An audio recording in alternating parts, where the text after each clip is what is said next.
A paz do Senhor Jesus. Vamos começar a nossa leitura diária. Feche os teus olhos e assim oremos. Pai nosso que estás no céu, santificado seja o teu nome. Obrigada, Senhor, por essa oportunidade de estar aqui mais um dia lendo a tua palavra. Sim, Senhor, que o teu Espírito Santo seja intérprete da tua palavra para nossas vidas, para o nosso coração. Em nome de Jesus, eu peço a Ti e já te agradeço por tudo. Amém e amém. As nossas leituras diárias de hoje estão em Juízes, nos capítulos 19, 20 e 21 e Atos, capítulo 2. Hoje terminaremos o livro de Juízes. Juízes, capítulo 19, diz assim: Levita e a morte da sua concubina. Naquela época, não havia rei em Israel. Aconteceu que um levita que vivia nos montes de Efraim, numa região afastada, tomou para si uma concubina que era de Belém de Judá, mas ela lhe foi infiel. Deixou-o e voltou para a casa de seu pai, em Belém de Judá. 4 meses depois, seu marido foi convencê-la a voltar. Ele tinha levado seu servo e 2 jumentos. A mulher o levou para dentro da casa de seu pai, e quando seu pai o viu, alegrou-se. O sogro dele o convenceu a ficar ali. E ele permaneceu com eles 3 dias, todos comendo, bebendo e dormindo ali.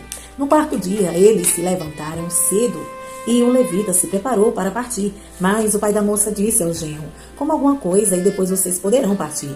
Os 2 se assentaram para comer e beber juntos, mas o pai da moça disse: eu lhes peço que fique essa noite e que se alegre.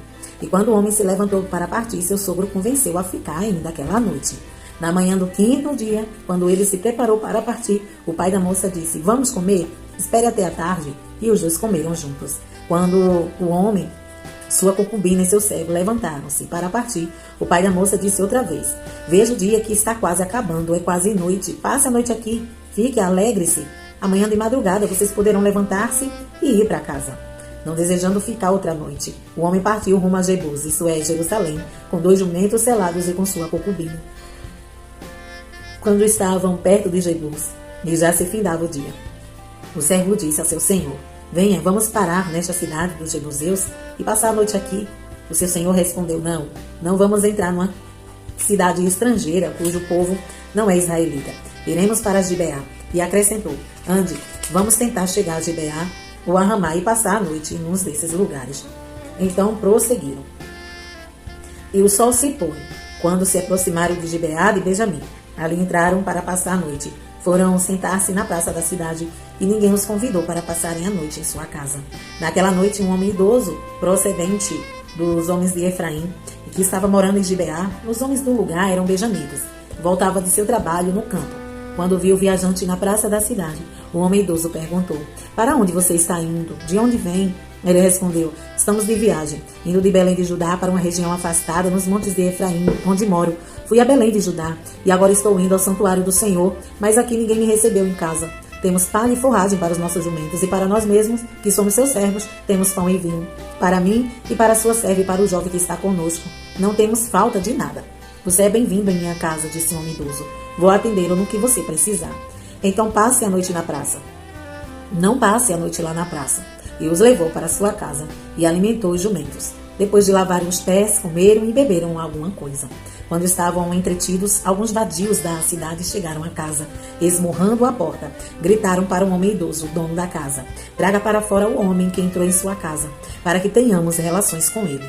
O dono da casa saiu e lhe disse: não sejam tão perversos, meus amigos.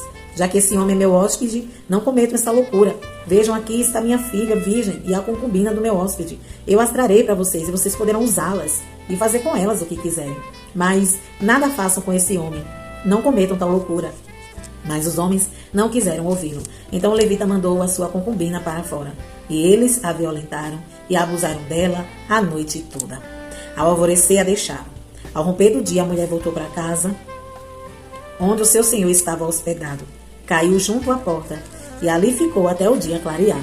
Quando seu senhor se levantou de manhã, abriu a porta da casa e saiu para prosseguir viagem. Lá estava sua concubina caída à entrada da porta, com as mãos na soleira da porta. Ele lhe disse: levante-se, vamos. Não houve resposta. Então o homem a pôs em seu jumento e foi para casa. Quando chegou, apanhou uma faca, cortou o corpo de sua concubina em 12 partes e as enviou a todas as regiões de Israel. Todos os que viram isso disseram: nunca se viu nem se fez uma coisa dessas, desde o dia em que os israelitas saíram do Egito. pensem, reflitam, digam o que se deve fazer. A guerra entre os israelitas e os benjamitas, capítulo 20. Então todos os homens de Dan e de Beceba e de Gileade saíram como um só homem e se reuniram em assembleia perante o Senhor em Mispá. Os israelitas e todo o povo das tribos de Israel tomaram seus lugares na assembleia do povo de Deus, 400.000 soldados armados de espada. Os benjamitas souberam que os israelitas haviam subido a Mispá. Os israelitas perguntaram: como aconteceu essa perversidade? Então Levita, marido da mulher assassinada, disse: eu e a minha concubina chegamos a Gibeá de Benjamim para passar a noite. Durante a noite os homens de Gibeá vieram para atacar-me e cercaram a casa com a intenção de matar-me. Então violentaram minha concubina e ela morreu. Peguei minha concubina, cortei em pedaços e enviei em pedaços cada região da herança de Israel, pois eles cometeram essa perversidade e esse ato vergonhoso em Israel. Agora todos vocês, israelitas, manifestem-se e dê o seu veredicto. Todo o povo se levantou como se fosse um só homem, dizendo: nenhum de nós irá para casa, nenhum de nós voltará para seu lar. Mas é isso que faremos agora contra Gibeá. Separaremos por sorteio de todas as tribos de Israel. De cada 100 homens, 10. De cada 1.000 homens, 100. De cada 10.000 homens, 1.000. Para conseguirem provisões para o exército poder chegar a Gibeá de Benjamim e dar a eles os que merecem por esse ato vergonhoso cometido em Israel. E todos os israelitas se ajuntaram e se uniram como um só homem contra a cidade. As tribos de Israel enviaram homens a toda a tribo de Benjamim, dizendo: o que vocês dizem dessa maldade terrível que foi cometida no meio de vocês? Agora entregue seus canalhas de Gibeá, para que os matemos e eliminemos esse mal de Israel. Mas os benjamitas não quiseram ouvir seus irmãos israelitas. Vindos de suas cidades, reuniram-se em Gibeá para lutar contra os israelitas. Naquele dia, os benjamitas mobilizaram 26.000 homens armados de espada que vieram das suas cidades, além dos 700 melhores soldados que viviam em Gibeá. Dentre todos esses soldados havia 700 canhotos muito hábeis, e cada um deles podia atirar com a funda uma pedra num cabelo sem errar. Israel, sem os de Benjamim, convocou 400.000 homens armados de espada, todos eles homens de guerra. Os israelitas subiram a Betel e consultaram a Deus. Quem de nós irá lutar primeiro contra os benjamitas? Perguntaram. O Senhor respondeu: Judá irá primeiro. Na manhã seguinte, os israelitas se levantaram e armaram um acampamento perto de Gibeá. Os homens de Israel saíram para lutar contra os benjamitas e tomaram posição de combate contra eles em Gibeá. Os benjamitas saíram de Gibeá e naquele dia mataram 22.000 israelitas no campo de batalha. Mas os homens de Israel procuraram animar-se uns aos outros e novamente ocuparam as mesmas posições do primeiro dia. Os israelitas subiram e choraram perante o Senhor até a tarde e consultaram o Senhor: devemos atacar de novo os nossos irmãos benjamitas? O Senhor respondeu: vocês devem atacar. Então os israelitas avançaram contra os benjamitas no segundo dia. Dessa vez, quando os benjamitas saíram de Gibeá para enfrentá-los, derrubaram outros 18.000 israelitas, todos eles armados de espada. Então todos os israelitas subiram a Betel e ali se assentaram, chorando perante o Senhor. Naquele dia jejuaram até a tarde e apresentaram holocaustos e ofertas de comunhão ao Senhor. E os israelitas consultaram o Senhor. Naqueles dias, a Arca da Aliança estava ali, e Finéias, filho de Eleazar, filho de Arão, ministrava perante ela. Perguntaram: sairemos de novo ou não, para lutar contra os nossos irmãos benjamitas? O Senhor respondeu: vão, pois, amanhã eu os entregarei nas suas mãos. Então os israelitas armaram a emboscada em torno de Gibeá, avançaram contra os benjamitas no terceiro dia e tomaram posição contra Gibeá, como tinham feito antes. Os benjamitas saíram para enfrentá-los e foram atraídos para longe da cidade. Começaram a ferir alguns dos israelitas, como tinha feito antes, e uns 30 homens foram mortos em campo aberto e nas estradas, uma que vai para Betel e a outra que vai para Gibeá. Enquanto os benjamitas diziam: nós o derrotamos como antes, os israelitas diziam: vamos retirar-nos e atraí-los para longe da cidade, para as estradas. Todos os homens de Israel saíram dos seus lugares e ocuparam posições em Baal-Tamar, e a emboscada israelita atacou de sua posição a oeste de Gibeá. Então 10.000 dos melhores soldados de Israel iniciaram um ataque frontal contra Gibeá. O combate foi duro, e os benjamitas não perceberam que a desgraça estava próxima deles. O Senhor derrotou Benjamim perante Israel, e naquele dia os israelitas feriram 25.100 benjamitas, todos armados de espada. Então os benjamitas viram que estavam derrotados. Os israelitas bateram em retirada diante de Benjamim, pois confiava na emboscada que tinha preparado perto de Gibeá. Os da emboscada avançaram repentinamente para dentro de Gibeá, espalharam-se e mataram todos os habitantes da cidade à espada. Os israelitas tinham combinado com os da emboscada que esses fariam subir da cidade uma grande nuvem de fumaça, e então os israelitas voltariam a combater. Os benjamitas tinham começado a ferir os israelitas, matando cerca de 30 deles, e disseram: nós o derrotamos como lá na primeira batalha. Mas quando a coluna de fumaça começou a se levantar na cidade, os benjamitas se viraram e viram a fumaça subindo. Então os israelitas se voltaram contra eles, e os homens de Benjamim ficaram apavorados, pois perceberam que a sua desgraça estava chegando. Assim fugiram da presença dos israelitas, tomando o caminho do deserto, mas não conseguiram escapar do combate. E os homens de Israel que saíram das cidades os mataram ali, cercaram os benjamitas e os perseguiram, e facilmente os alcançaram nas proximidades de Gibeá, do lado leste. 18.000 benjamitas morreram, todos eles soldados valentes. Quando se viraram e fugiram rumo ao deserto, para a rocha de Rimon, os israelitas abateram 5.000 homens ao longo das estradas. Até Gidom, eles pressionaram os benjamitas e mataram mais de 2.000 homens. Naquele dia, 25.000 benjamitas que portavam espadas morreram, todos eles soldados valentes, e 600 homens. Porém, viraram as costas e fugiram para o deserto, para a rocha de Rimon, onde ficaram durante 4 meses. Os israelitas voltaram a Benjamim e passaram todas as cidades à espada, matando inclusive os animais e tudo que encontraram nelas. Incendiaram todas as cidades por onde passaram. Mulheres para os benjamitas, capítulo 21. Os homens de Israel tinham feito esse juramento em Mispá: nenhum de nós dará sua filha em casamento a um benjamita. O povo foi a Betel, onde esteve sentado perante Deus até a tarde, chorando alto e amargamente. Ó Senhor Deus de Israel, lamentaram. Por que aconteceu isso em Israel? Porque teria que faltar hoje uma tribo de Israel? Na manhã do dia seguinte, o povo se levantou cedo, construiu um altar e apresentou holocaustos e ofertas de comunhão. Os israelitas perguntaram: quem dentre todas as tribos de Israel deixou de vir à assembleia perante o Senhor? Pois tinham feito um juramento solene de que qualquer que deixasse de se reunir perante o Senhor em Mispá seria morto. Os israelitas plantearam pelos seus irmãos benjamitas: hoje uma tribo foi eliminada de Israel, diziam. Como podemos conseguir mulheres para os sobreviventes, visto que juramentos pelo Senhor nós fizemos de não lhe dar em casamento nenhuma de nossas filhas? Então perguntaram: qual das tribos de Israel deixou de reunir-se perante o Senhor em Mispá?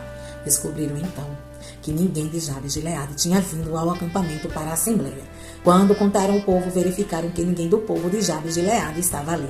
Então a comunidade enviou 12.000 homens de guerra com instruções para irem a Jabes de Gileade e matarem à espada todos os que viviam lá, inclusive mulheres e crianças. É isso que vocês deverão fazer, disseram. Matem todos os homens e todas as mulheres que não forem virgens. Entre o povo que vivia em Jabes de Gileade, encontraram 400 moças virgens e as levaram para o acampamento de Siló, em Canaã.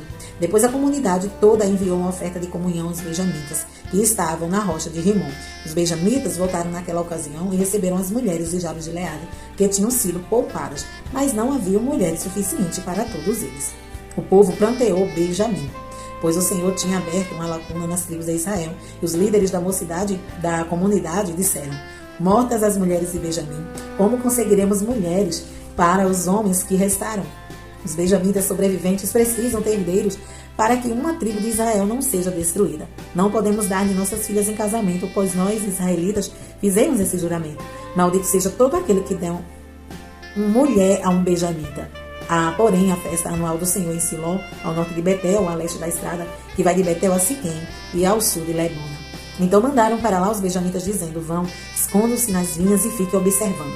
Quando as moças de Siló forem para as danças, saiam correndo das vinhas, e cada um de vocês apodere-se de uma das moças de Siló e vá para a terra de Benjamim.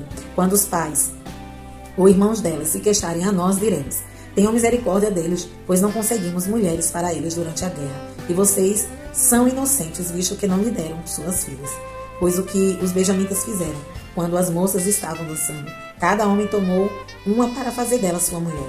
Depois voltaram para sua herança, reconstruíram as cidades e se estabeleceram nelas. Na mesma ocasião, os israelitas saíram daquele local e voltaram para as suas tribos, para seus clãs, cada um para a sua própria herança. Naquela época, não havia rei em Israel. Cada um fazia o que lhe parecia ser certo. Capítulo 2. Atos dos Apóstolos. A vinda do Espírito Santo no dia de Pentecostes. Chegando o dia de Pentecostes, estavam todos reunidos num só lugar. De repente, veio do céu um som, como de um vento muito forte, e encheu toda a casa na qual estavam assentados. E viram que parecia ser línguas de fogo que se separavam e pousaram sobre cada um deles. Todos ficaram cheios do Espírito Santo e começaram a falar noutras línguas, conforme o Espírito os capacitava. Havia em Jerusalém judeus devotos a Deus, vindo de todas as nações do mundo. Ouvindo-se o som, ajuntou-se uma multidão que ficou perplexa, pois cada um os ouvia falar em sua própria língua. Atônitos e maravilhados, eles perguntaram: acaso não são galileus todos esses homens que estão falando? Então, como ouvimos cada um de nós em nossa própria língua materna? Partos, medos e elamitas, habitantes da Mesopotâmia, Judéia e Capadócia, do ponto da província da Ásia, Frígia e Panfilha, Egito e das partes da Líbia, próximas a Cirene, visitantes vindo de Roma, tanto judeus como convertidos ao judaísmo, cretenses e árabes. Nós os ouvimos declarar as maravilhas de Deus em nossa própria língua. Atônitos e perplexos, todos perguntavam uns aos outros: o que significa isso? Alguns, todavia, zombavam deles e diziam: eles beberam vinho demais. A pregação de Pedro. Então Pedro levantou-se com os 11. Em alta voz, dirigiu-se à multidão: homens da Judéia, todos os que vivem em Jerusalém, deixem-me explicar-lhes isto. Ouçam com atenção. Esses homens não estão bêbados, como vocês supõem. Ainda são 9 horas da manhã. Ao contrário, isso é o que foi predito pelo profeta Joel. Nos últimos dias, diz Deus, derramarei do meu espírito sobre todos os povos. Os seus filhos e suas filhas profetizarão. Os homens terão visões, os velhos terão sonhos. Sobre os meus servos e as minhas servas, derramarei do meu espírito. Naqueles dias, e eles profetizarão. Mostrarei maravilhas em cima no céu, e sinais embaixo na terra, sangue, fogo e nuvens de fumaça. O sol se tornará em trevas e a lua em sangue, antes que venha o grande e glorioso dia do Senhor. E todo aquele que invocar o nome do Senhor será salvo. Israelitas, ouça essas palavras. Jesus de Nazaré foi aprovado por Deus diante de vocês por meio de milagres, maravilhas e sinais que Deus fez entre vocês por intermédio dele, como vocês mesmos sabem. Este homem lhes foi entregue por propósito determinado e pré-conhecimento de Deus. E vocês, com a ajuda de homens perversos, o mataram pregando na cruz. Mas Deus o ressuscitou dos mortos, rompendo os laços da morte, porque era impossível que a morte o retivesse. A respeito dele, disse Davi: eu sempre vi ao Senhor diante de mim, porque ele está à minha direita, não serei abalado. Por isso meu coração está alegre, e a minha língua exulta, o meu corpo também repousará em esperança. Porque tu não me abandonarás no sepulcro, nem permitirás que o teu santo sofra decomposição. Tu me fizeste conhecer os caminhos da vida, e me encherás de alegria na tua presença. Irmãos, posso dizer-lhe com franqueza que o patriarca Davi morreu e foi sepultado, e seu túmulo está entre nós até o dia de hoje. Mas ele era profeta e sabia que Deus lhe prometera sobre juramento que colocaria uns de seus descendentes em seu trono. Prevendo isso, falou da ressurreição do Cristo, que não foi abandonado no sepulcro e cujo corpo não sofreu decomposição. Deus ressuscitou entre Jesus, e todos nós somos testemunha desse fato.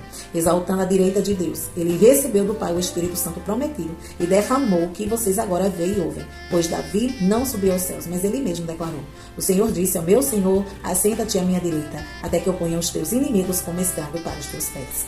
Portanto, que todo Israel fique certo disso. Jesus, esse Jesus a quem vocês crucificaram, Deus os fez Senhor e Cristo. Quando ouviram isso, ficaram aflitos em seu coração e perguntaram a Pedro e aos outros apóstolos: irmãos, que faremos? Pedro respondeu: arrependam-se, e cada um de vocês sejam batizados em nome de Jesus Cristo, para perdão dos seus pecados, e receberão o dom do Espírito Santo de Deus. Pois a promessa é para vocês, para os seus filhos e para todos os que estão longe, para todos quantos o Senhor, o nosso Deus, chamar. Com muitas outras palavras, os advertia e insistia com eles: salvem-se dessa geração corrompida. Os que aceitaram a mensagem foram batizados, e naquele dia houve um acréscimo de cerca de 3.000 pessoas. A comunhão dos cristãos. Eles se dedicavam ao ensino dos apóstolos e à comunhão, ao partir do pão e às orações. Todos estavam cheios de temor e muitas maravilhas e sinais eram feitos pelos apóstolos. Os que criam mantinham-se unidos e tinham tudo em comum. Vendendo suas propriedades e bens, distribuíam cada um conforme a sua necessidade. Todos os dias continuavam a reunir-se no pátio do templo, partiam o pão em suas casas e juntos participavam das refeições com alegria e sinceridade de coração, louvando a Deus e tendo a simpatia de todo o povo. E o Senhor lhes acrescentava diariamente os que iam sendo salvos. Amém. A nossa leitura diária fica por aqui. Amanhã estaremos aqui, se Jesus não vir. Deus em Cristo te abençoe hoje e sempre.